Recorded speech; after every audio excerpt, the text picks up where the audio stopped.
Diz assim a palavra do Senhor: porque os meus pensamentos não são os pensamentos de vocês, e os caminhos de vocês não são os meus caminhos, diz o Senhor.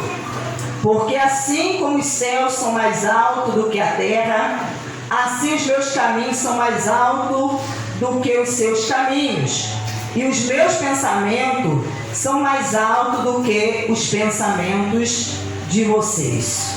Pai, queremos nessa noite ouvi-lo, Pai. Por isso, meu Deus, aqui estamos. Pai querido, envia-nos, Senhor, a Tua palavra, Pai, para que, meu Deus, ela produza em nós o resultado. Pai, que o Senhor, meu Deus, use a minha vida para falar, meu Deus, com aqueles que estão aqui presentes, Pai, que precisam, meu Deus, ouvir a Sua voz, a resposta, Pai querido, que vem da Sua boca. Poderoso Deus, age, Pai, confirmando a Sua palavra, Pai querido, cooperando, Senhor, meu Deus, trazendo a salvação, a luz, meu Deus, o entendimento, trazendo a vida que está na palavra, Pai, trazendo, ó Deus amado, a bênção, a resposta, a edificação, a fé que cada pessoa precisa, Pai. Pai santo e poderoso, assim eu te peço. Usa, meu Deus, para a honra e glória do Teu santo nome. Amém. Glórias a Deus. Desocupe as suas mãos, aplaude e glorifique a esse Deus. Dê a Ele a melhor salva de palma que você pode dar. Glórias a Deus. Irmãos, o profeta Isaías recebe do Espírito Santo uma revelação. Aleluia. E aqui a qual nós acabamos de ler, porque ele fala: porque os meus pensamentos não são os pensamentos de vocês. Então aqui o profeta Isaías vai falar sobre pensamentos e caminhos, querido. E ao falar sobre pensamentos e caminho, ele diz que os pensamentos de Deus, eles são mais altos. Eles não são como os nossos, e além dos pensamentos de Deus não ser como os nossos pensamentos, os pensamentos de Deus, eles são mais altos, ou seja, são maiores do que os nossos pensamentos. Porque os nossos pensamentos são limitados pela nossa mente humana. Mas aqui a palavra de Deus fala que também os seus caminhos, eles não são os nossos caminhos. Porque quando fala de caminho, está falando de propósito. Então Deus, ele tem um propósito na vida de cada pessoa. Então ele fala que esses caminhos são mais altos, são maiores. E para que eu conheça os pensamentos de Deus e os caminhos de Deus, eu preciso conhecer esse Deus. Eu preciso me aproximar desse Deus. Eu preciso estar em comunhão com Ele, para que Ele me revele quais são os seus pensamentos a meu respeito e os seus caminhos, os propósitos que Ele tem em relação à minha vida, em relação à minha família. Porque essa é a vontade de Deus, se revelar a nós. Mas Deus só se revela, querido, àqueles a quem tem interesse, aqueles que no seu coração despertam o interesse em conhecê-lo. Agora eu quero que você abra a sua Bíblia lá em Romanos, capítulo de número 12. Romanos, capítulo de número 12, versículo de número 1. Diz assim: portanto, irmãos, pela misericórdia de Deus, peço que ofereçam seu corpo como sacrifício vivo, santo e agradável a Deus. Este é o culto racional. Então, o apóstolo Paulo, ele está fazendo um pedido aos irmãos. E nesse pedido, querido, que ele está fazendo aos irmãos, ele está dizendo aos irmãos, para que os irmãos ofereçam o seu corpo. Os irmãos ofereçam o seu corpo como sacrifício vivo, santo e agradável a Deus. Então, para que a pessoa, ela ofereça, apresente-se a Deus. Porque o sacrifício, ele deve ser oferecido a Deus e não aos homens. Então, quando ele fala a respeito do sacrifício do corpo, ele está dizendo que o nosso corpo é o templo do Espírito Santo, é a habitação do Altíssimo, o lugar da sua morada. Mas para que Deus possa morar e residir nesse corpo, é preciso que a pessoa antes decida se oferecer a Deus como um sacrifício vivo. Então é uma decisão que parte da pessoa. Ela tem que decidir se oferecer a sua vida a Deus, para que Deus então ele possa agir em sua vida. Então a pessoa deve se oferecer o seu corpo, porque a Bíblia fala que assim como oferecemos o nosso corpo, o nosso membro como instrumento de iniquidade, né, para praticar o mal, o pecado, nós devemos oferecer agora o nosso corpo, os nossos membros como instrumento da justiça, um lugar onde Deus possa residir e se manifestar. Aleluia. Então ele fala, para que ofereçamos como um sacrifício vivo. Então sacrifício fala de renúncia. Então a pessoa que quer conhecer os pensamentos de Deus e os caminhos que Deus tem a seu respeito, ela tem que sacrificar a sua vida. E esse sacrifício está relacionado a algo diário. Algo diário. É no nosso cotidiano. Então nós precisamos renunciar e abrir mão, para que nós sejamos esse sacrifício. Porque esse sacrifício, ele tem que ser santo. Então, esse sacrifício tem que ser algo que seja santo. Quando fala de santo, fala de algo que foi separado. Alguém que tomou a decisão de separar a sua vida para dedicar-se a Deus, para fazer a sua vontade, para conhecer os seus pensamentos, os seus caminhos, a sua vontade em relação à sua vida e praticar a vontade de Deus. Então aqui ele fala também sobre o sacrifício vivo, santo e agradável, porque tem que ser algo que agrade a Deus, algo, querido, que Deus vai receber, porque Deus não é Deus que receba qualquer coisa. Então no passado, no Antigo Testamento, o sacrifício era um sacrifício animal. As pessoas iam, né, e apresentavam um sacrifício animal. Mas hoje Deus já não requer, não exige mais sacrifício de animais. O que Ele quer hoje é que a pessoa apresente o seu corpo, a sua vida como um sacrifício. Porque ele diz que este é o culto racional.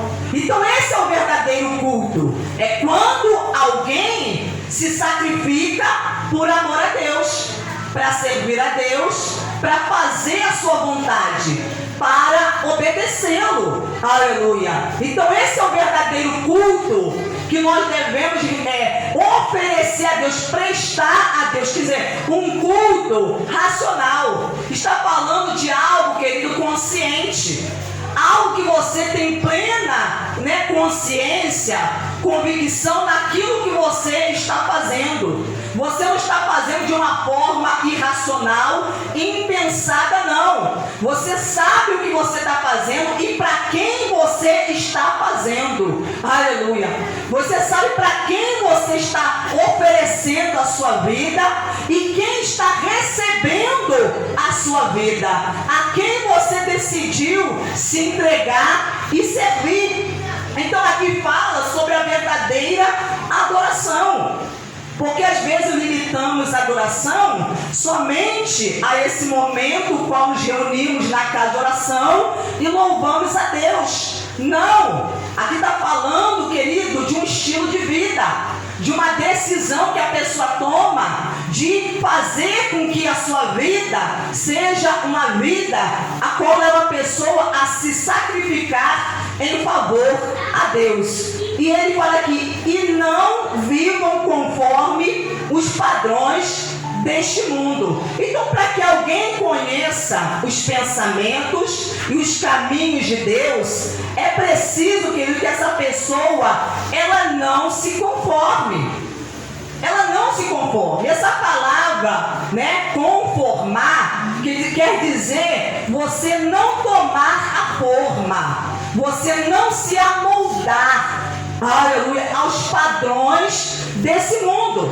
Porque o mundo, ele tem padrões e ele quer incutir esses padrões em nossa mente. Ele quer colocar em nossa mente esses padrões. Mas o que o Espírito Santo ele está dizendo? E não vivam conforme, não se amolde. Ou seja, que não imite, não tome o mundo como modelo, como exemplo para a sua vida.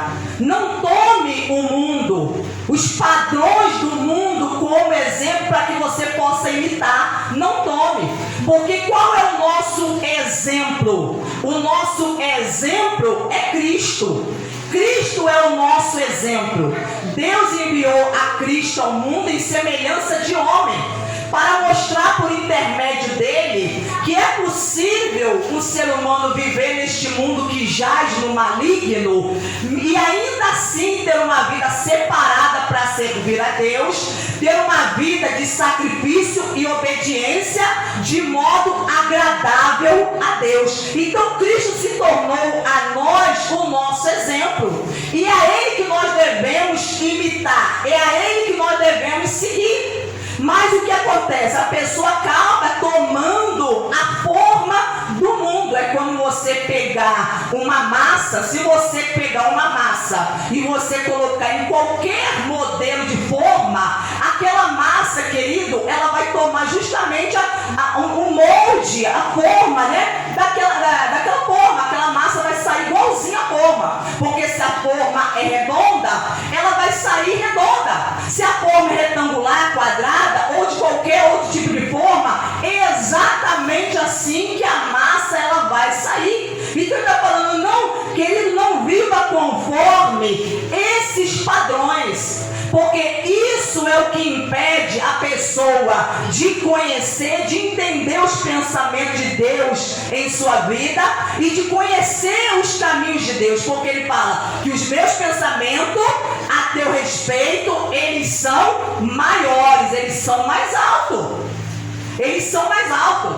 Então, para que eu consiga entender, querido, e viver o que Deus tem para mim, eu preciso renunciar. Eu preciso me separar. Eu preciso ter uma vida de maneira que essa vida me leve a agradar a Deus. Aleluia. E ele fala, mas deixe que Deus transforme pela renovação da mente. Ele fala, deixe que Deus te transforme pela renovação da sua mente. O que ele está querendo dizer? Que a mudança começa na mente. Renovar é tornar novo. Como é que alguém pode ter uma mente nova? Pensando o contrário, querido, daquilo que Deus lhe pensa. Se a pessoa pensa o contrário, tem pensamentos errôneos, enganosos, pensamentos falsos, pensamentos que são contrários aos pensamentos de Deus, como que essa pessoa ela vai conseguir viver o que Deus tem para ela? Como que ela vai conseguir, querido, viver os propósitos de Deus em sua vida? Somente através da renovação da mente. Quando a pessoa muda o seu modo de pensar, a sua vida muda. Porque a mudança começa na mente. É na mente. Quando Deus quer mudar a vida de alguém, Ele começa a trabalhar na mente da pessoa, para convencer a pessoa a mudar. Mudar o seu modo de pensar, mudar o seu modo de agir, mudar o seu modo de falar, mudar, querido, as suas práticas, a sua conduta, o modo como tem vivido, como tem se relacionado com outras pessoas. Então ele vai trabalhar na mente, porque na mente também é o campo de batalha. Então na nossa mente, muitas vezes surgem pensamentos intrusos, pensamentos que muitas vezes você não quer pensar, mas eles surgem de forma repentina. Pensamentos que muitas vezes são por setas malignas lançados pelo diabo contra a nossa mente. pensamentos maus, pensamentos errados, pensamentos negativos. E querido, nós precisamos, para ter uma mente renovada, lutar contra esses pensamentos. Não permitir que esses pensamentos se infiltrem em nossa mente. Porque nós não podemos impedir, querido, que os passarinhos, eles voem sobre a nossa cabeça. Você pode fazer isso? Não. Você pode impedir? Se vários passarinhos começarem a voar sobre a sua cabeça, você tem como impedi-los? Não. Mas você pode impedir deles se alinharem na sua cabeça. Você pode impedir deles pousarem. Porque se eles quiserem pousar na sua cabeça, para alinhar na sua cabeça, isso sim nós podemos fazer. Então, quando eu estou dando essa ilustração, para que você entenda a respeito dos pensamentos. Então, os pensamentos, muitas vezes, ele vem em nossa mente para nos fazer ficar contra os pensamentos de Deus, a vontade de Deus, os propósitos de Deus para a nossa vida. Mas cabe a nós, querido, fazer com que esses pensamentos sejam o quê? Rechaçados. Você não permitir que esses pensamentos se alinhem, que esses pensamentos fiquem em sua mente, que eles, querido, começam ali a se estabelecer, de modo que você começa a falar exatamente aquilo que você está pensando. Você começa a agir como você está pensando. Você começa a tomar decisões na sua vida conforme você está pensando. Você começa a ter atitudes conforme você está pensando. Então aqui ele está falando para que a pessoa tenha a sua vida transformada. Primeiramente ela precisa renovar a sua mente, mudar o seu modo de pensar, aceitar os pensamentos de Deus. E os pensamentos de Deus estão registrados, revelados em sua palavra. Então quando eu acato, eu aceito os pensamentos de Deus, querido, e começo a pensar conforme Deus pensa, a minha mente ela é renovada. E a minha mente sendo renovada, a minha vida ela é transformada. Então nós vemos que a transformação ela começa de dentro. É de dentro para fora. É do interior para o exterior. Muitas vezes a pessoa quer começar a transformação de fora para dentro, mas a transformação começa aqui, como está escrito lá em Provérbio: assim como o homem pensa em sua alma, em sua mente, assim ele é. O que quer dizer isso? Que a pessoa é o que ela pensa, a pessoa se torna o que ela pensa, aquilo que ela alimenta, aquilo que ela acaba dando credibilidade, que ela acredita. Então é aquilo que ela vai falar e é aquilo que ela vai fazer com que ela haja conforme ela pensa. Então ele fala assim, mas deixe que Deus transforme pela renovação da mente, para que possam experimentar qual a boa, agradável e perfeita vontade de Deus, querido. Então qual é o propósito de Deus querer que a minha mente seja renovada? Eu mudar o meu modo de pensar, para que eu experimente. Está falando o quê? Para que eu prove, para que tu possa saborear na minha própria vida, eu possa ter experiências com Deus que vão ser o quê? Boa. Então a vontade de Deus, ela é boa. Ela é boa, ela é agradável, ela é prazerosa e ela é perfeita. Então quando se pratica a vontade de Deus, a vontade de Deus vai fazendo com que a pessoa seja aperfeiçoado, de modo, querido, que a pessoa ela vai se parecendo cada vez mais com Deus, com Cristo, porque ela vai sendo moldada, trabalhada. A pessoa vai alcançando, querido, uma maturidade espiritual. Aleluia! Vai fazendo com que a pessoa cresça, se aproxime cada vez mais de Deus. Muitas pessoas querem mudar de vida, mas não querem mudar o seu modo de pensar. Continuam sempre pensando do mesmo modo. E aqui quando ele fala, mas deixe Deus transformar, então está falando aqui de algo, querido, contínuo. É um processo. É um processo que dura, querido, toda a vida da pessoa. É um processo que Deus vai trabalhando para poder renovar a mente e transformar a vida da pessoa. pessoa. Não é algo que acontece de repente, mas é um processo, é algo contínuo, que a pessoa precisa permitir que o Espírito Santo trabalhe em sua vida. Por isso que a pessoa tem que, querido, se oferecer. Ele está falando, se ofereça. Porque não pode ser algo, querido, imposto, mas algo que a pessoa voluntariamente decidiu se tornar para Deus como uma oferta. Você ofertar a sua vida, porque não foi exatamente isso que Jesus ele fez. Jesus se tornou a oferta a Deus pelos nossos pecados. E por ele ter se tornado a oferta, querido, ele fez o quê? Se separou. Jesus viveu, querido, num tempo dentro de um regime, aleluia, que era ali dominado por Roma, por religiosos da época, mas Jesus não se deixou influenciar por aquele sistema, por aquele padrão da época. Então Jesus ele se tornou a nós o modelo, para que nós venhamos imitar o modelo de alguém que serve a Deus e que não se corrompe, querido. Aleluia! Alguém que não corrompe o seu caráter. Alguém, querido, que não se deixa influenciar pelos padrões do mundo. Porque a mídia, o sistema, eles querem justamente isso. Influenciar o modo de vida das pessoas, o comportamento. Eles querem ditar às pessoas como você tem que viver, como você tem que andar, como você tem que vestir, como você tem que comer. Então a mídia, a sociedade, eles querem introduzir isso na mente, na cabeça das pessoas. Aleluia! E sempre o mundo vai caminhar em sentido oposto à vontade de Deus. Sempre o mundo vai caminhar em sentido oposto, em sentido contrário. Então, que muitos às vezes não conseguem compreender os pensamentos de Deus a seu respeito, os caminhos, qual é o propósito de Deus para a minha vida? Porque justamente falta a renovação da mente.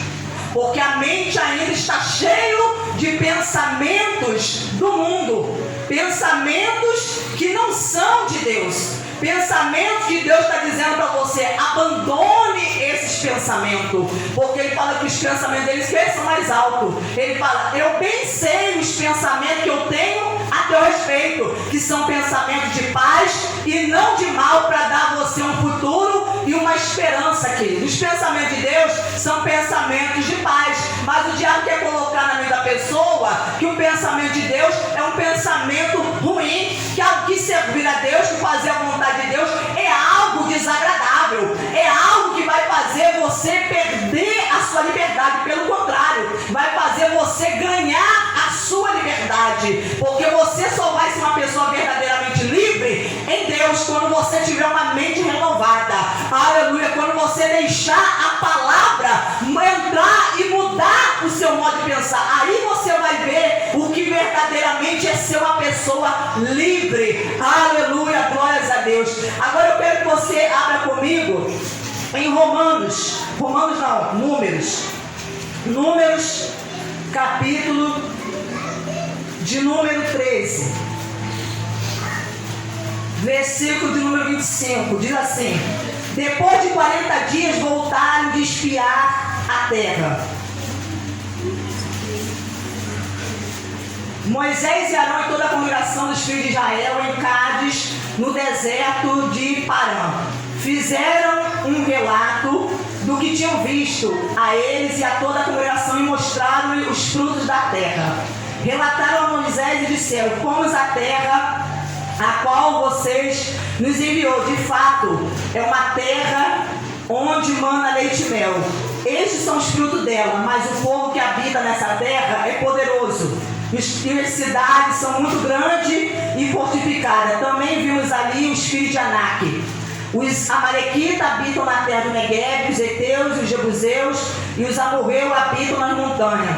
Os cananeus habitam perto do mar e na beira do Jordão. Então Caleb fez calar o povo diante de Moisés e disse: vamos subir agora e tomar posse da terra, porque somos perfeitamente capazes de fazer isso. Porém os homens que tinham ido com ele disseram: não podemos atacar aquele povo, porque é mais forte do que nós. E diante dos filhos de Israel falaram mal da terra que haviam espiar, dizendo: a terra pela qual passamos para espiar é terra que devora os seus moradores. E todo o povo que vimos nela são homens de grande estatura. Também vimos ali gigante, os filhos de Anak são descendentes de gigante. E éramos aos nossos próprios olhos como um gafanhoto, e assim também eram aos olhos dele. Então, que nós vemos aqui um relato de quando Moisés deu ordem para que 12 espias fossem à terra prometida, a terra de Canaã, e eles ir lá então trouxessem da terra o relatório, e assim eles fizeram. 40 dias, eles retornaram e trazendo o relatório, aquilo que eles viram, puderam ali presenciar com seus próprios olhos. E diz aqui que quando eles voltaram a apresentar o fruto, dizendo e confirmando a Moisés, Arão e a toda a congregação, verdadeiramente a terra é exatamente aquilo que Deus falou, uma terra abençoada, maravilhosa, que manda leite e mel. Então eles confirmaram que aquilo que Deus havia falado era verdade. Então Deus já havia feito a eles a promessa de dar a terra prometida para eles. Deus havia garantido que a terra era deles. E aí nós vemos aqui que está ali os 10 ali falando, os espias que foram lá à terra de Canaã e começaram a relatar que havia gigante, que era uma cidade fortificada, que eram poderosos, que eram fortes. E eles começaram a relatar que eles não poderiam lutar contra aquelas pessoas, contra os habitantes daquela terra. Até que Caleb, ele percebe, querido, ele tem uma percepção, discernimento espiritual, ele começa a perceber que as pessoas, ao ouvirem aqueles relatos, começaram a ficar com medo. E então ele toma a palavra. Ele toma a palavra e ele corta aqueles que estavam falando. E aí ele começa a falar: não, nós vamos possuir, vamos tomar posse, porque Deus nos prometeu a terra é nossa. Caleb começa a falar ali com o povo, e aí aqueles espias que haviam ido começam novamente a dizer e a declarar: não, nós não podemos, porque o povo é mais poderoso, eles são gigantes, são mais fortes, e nós somos como gafanhoto aos olhos dele, e também aos nossos olhos. Querido, olha como que uma pessoa, ela tem um pensamento errado acerca de algo, ela pode influenciar muitas outras de maneira errada, porque foi exatamente isso que aconteceu. Aqueles 10 espias, eles começaram a pensar, mas pensar de forma contrária àquilo que Deus havia falado. Deus havia falado: eu vou dar a terra a vocês, eu estou prometendo a terra a vocês. Essa foi uma promessa que eu fiz a Abraão, a Isaac e a Jacó, e essa terra pertence a vocês. Só que quando eles chegaram na terra e presenciaram o gigante, presenciaram, querido, que a cidade estava completamente dominada por inimigos, aonde eles iam havia inimigo, e eles teriam que lutar com esses inimigos. Eles começaram a pensar o quê? Não, nós não podemos, nós não vamos conseguir vencer esses inimigos, nós não vamos conseguir, aleluia, entrar e tomar posse dessa terra, porque eles são mais fortes, mais poderosos do que nós. Então foi assim que eles começaram a pensar. E esse pensamento distorcido e errado e enganoso, que não vinha de Deus, querido, começou a contaminar os outros. Porque conforme eles pensavam, eles começaram a dizer, eles começaram a declarar, eles começaram a confessar: nós não podemos, eles são maiores, são mais fortes, eles vão nos devorar. Essa terra devora os seus moradores, eles vão acabar conosco, vão nos exterminar. Aleluia! Nós somos aos olhos dele como gafanhoto, ou seja, nós não somos nada. E aos nossos próprios olhos, nós também nos consideramos como nada.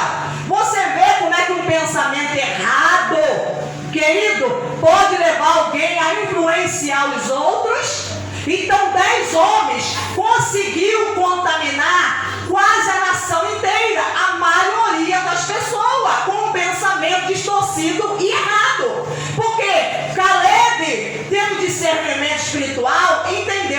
Deus falou, querido, eu tenho que acreditar no que Deus falou. A palavra de Deus é a verdade, querido. Aleluia! Então ele ficou com a palavra. É isso que Caleb ele fez. Ele ficou com a palavra de Deus. Ele acatou, aceitou a palavra de Deus em sua vida e permaneceu firme nela. E nela ele perseverou. Mas os 10 contaminaram. O que diz o texto? Que os 10 espias falaram mal daquela terra. Eles falaram mal. E sabe o que aconteceu? Os outros também, que faziam parte da congregação de Israel, começaram também a falar mal. Porque quando alguém não tem a mente renovada, alguém está cheio dos pensamentos errados, pensamentos enganosos, pensamentos que são distorcidos e contrários à vontade de Deus, você vai se tornar uma influência para fazer com que as pessoas pensem como você. Para fazer com que o seu filho pense como você, a sua filha, o seu marido, as pessoas que estão ao seu redor. Você vê como que as pessoas às vezes podem influenciar as outras. As pessoas podem fazer com que as pessoas comecem a desacreditar, aleluia, a cair em descrédito em relação àquilo que Deus falou. Por isso é necessário uma renovação de mente. Então a Bíblia fala que somente Caleb e Josué foram os que permaneceram firmes na sua fé e perseveraram, mantiveram a sua declaração de fé, continuaram acreditando naquilo que Deus havia falado. Olha aqui o que aconteceu no versículo 14, capítulo 14, versículo 1. Então toda a congregação se levantou e gritou em alta voz, e o povo chorou aquela noite. Você está compreendendo que quando alguém pensa de maneira errada, ela fala de maneira errada e ela começa a agir de uma maneira contrária à maneira que Deus esperava que ela agisse? Porque Deus esperava que o povo agisse daquele jeito. Não se conformar, não tome a forma, não siga os padrões do mundo, não imite o mundo, não aceite aquilo que o mundo está querendo impor a você, está querendo colocar na sua cabeça. Você precisa conhecer os pensamentos de Deus, a vontade de Deus, para que você possa rejeitar aquilo que o mundo está querendo impor a você. Então todos começaram ali a chorar em alta voz e gritou. E daqui o povo chorou aquela noite. Todos os filhos de Israel murmuraram contra Moisés e contra Arão. E toda a congregação lhe disse: quem dera tivéssemos morrido na terra do Egito, ou mesmo neste deserto. E porque o Senhor nos traz a esta terra para cairmos a espada, e para que nossas mulheres e nossas crianças sejam por presa, não será melhor voltarmos para o Egito? E diziam uns aos outros: vamos escolher um chefe e voltemos para o Egito. Olha o que as pessoas começaram a dizer depois que elas se deixaram influenciar. Eles disseram: quem dera se nós tivéssemos morrido no Egito, ou até mesmo aqui nesse deserto.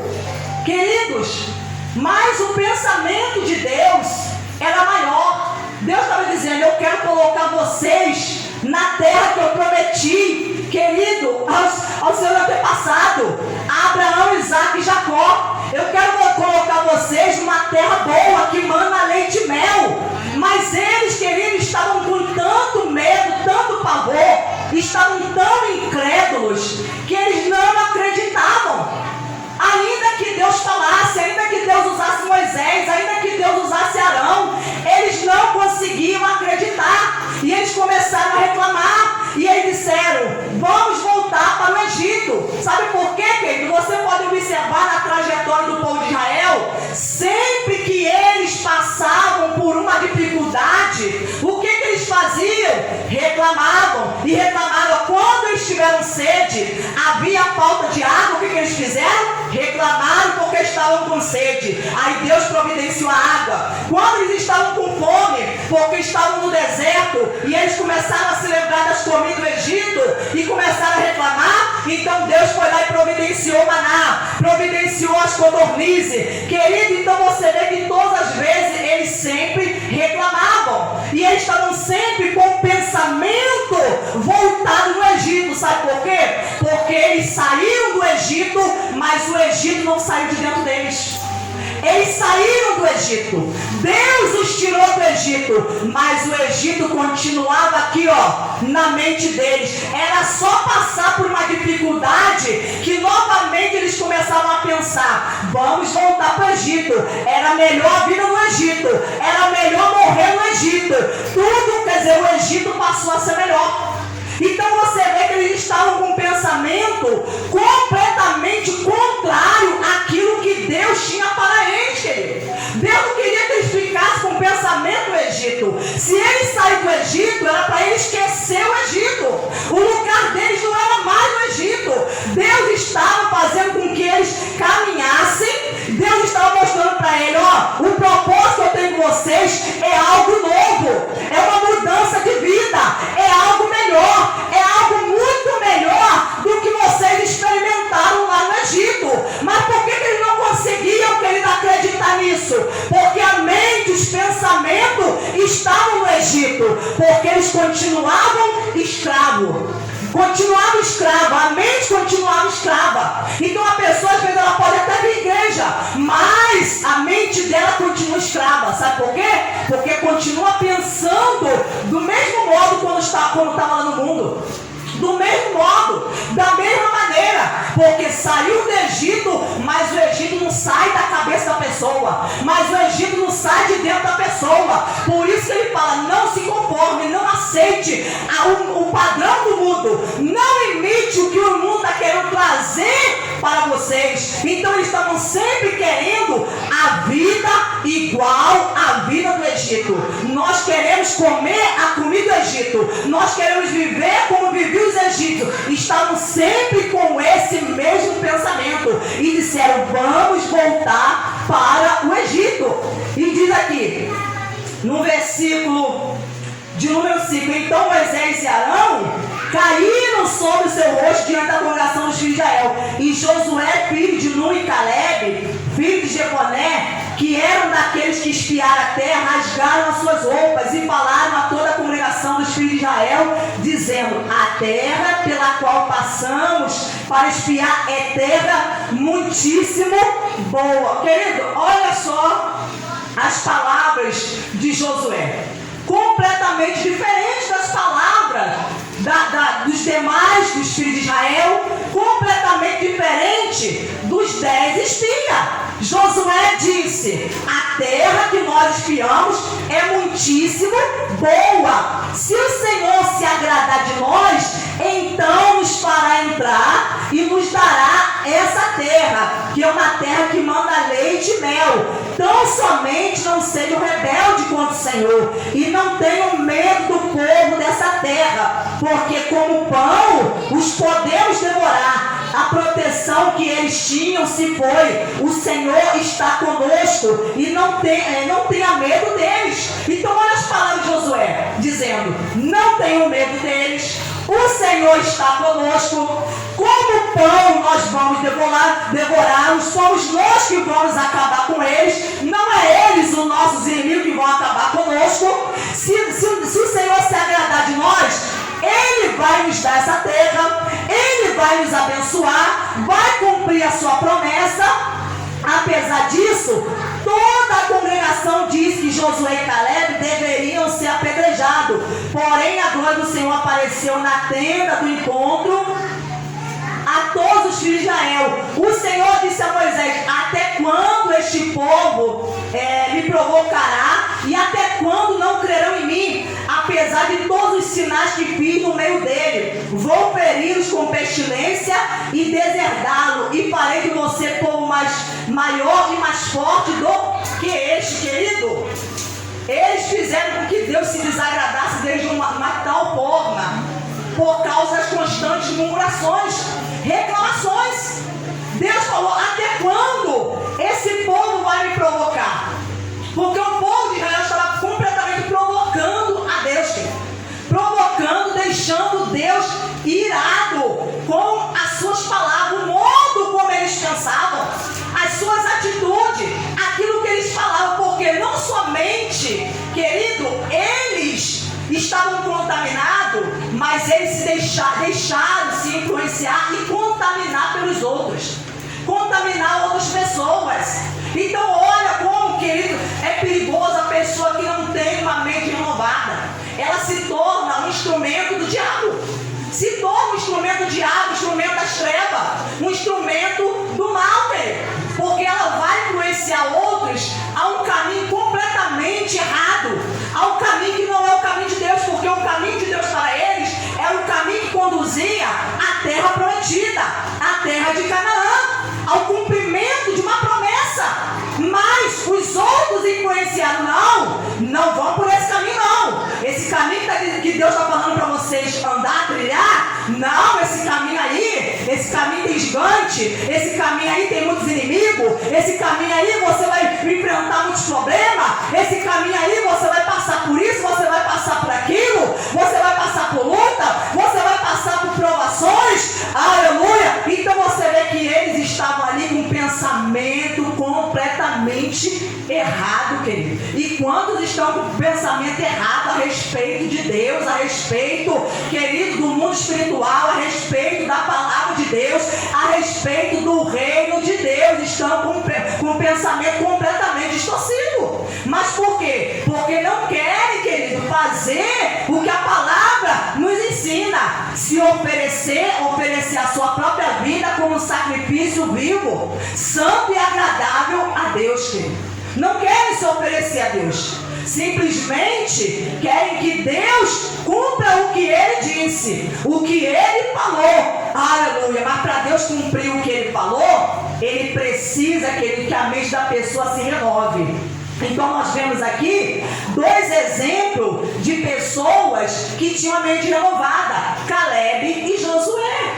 E foram os únicos, além dos seus filhos e aqueles que tinham a idade, abaixo de 20 anos, que entraram na terra prometida. Aleluia! Diz aqui no capítulo 14, do versículo 24, assim: porém, o meu servo Caleb, visto que nele houve outro espírito e perseverou em seguir-me, eu farei entrar na terra que espiou, e a sua descendência a possuirá. Foi Deus que falou isso. Caleb, ele vai entrar. Sabe por que ele vai entrar? Porque o espírito que está nele é outro, querido. Outro espírito.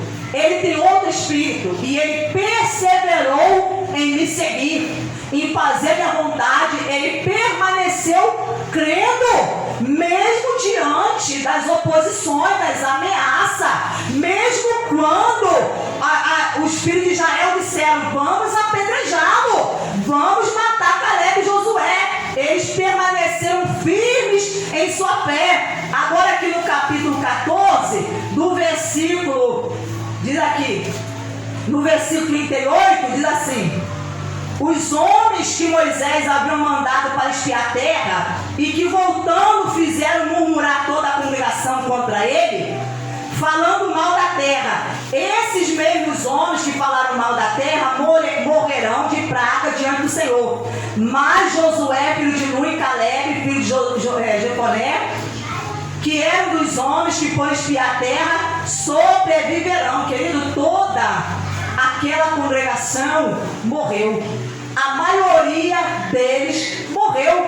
Por quê? Porque eles pensavam assim: é melhor voltar para o Egito, é melhor morrer no deserto. Então Deus falou: se vocês pensam assim, se vocês acreditam assim, é assim que vai acontecer com vocês. E Caleb e Josué, eles viveram os pensamentos de Deus, eles viveram os caminhos de Deus, porque Deus falou: os meus pensamentos são mais altos, os meus caminhos são mais altos. Então eles acreditaram no que Deus falou, e por eles terem acreditado e permanecido firmes e perseverantes, eles viveram, querido, aleluia. Então que você você deixe Deus, a palavra de Deus, renovar a sua mente. Qual é o pensamento que você tem alimentado em sua mente? Qual é o tipo de pensamento que você tem alimentado em sua mente? É o pensamento de Deus? Ou são outros pensamentos que o diabo ou alguém que é usado pelo diabo tem incutido em sua cabeça? Hein? Se você tem deixado outras pessoas incutir pensamentos que não são de Deus na sua cabeça, Deus está dizendo para você: renove a sua mente. Você está deixando o mundo incutir pensamento na sua cabeça, colocar na sua cabeça os padrões dele e você aceitar aquilo como verdade absoluta na sua vida e você desprezar a verdade de Deus, a palavra de Deus. Então, querido, faça uma reflexão hoje, para que Deus possa mudar a sua vida, porque a mudança começa na mente. Aplaude e glorifica o Senhor. Glórias a Deus. A mudança começa na mente, querido. A mudança começa na mente. Quer mudar de vida? Mude seu modo de pensar. Mude. Examine a Escritura. Essa é a ordem de Deus: examinai as Escrituras, porque vós cuidaste ter nela a vida eterna, e são elas que testificam de mim, diz o Senhor Jesus.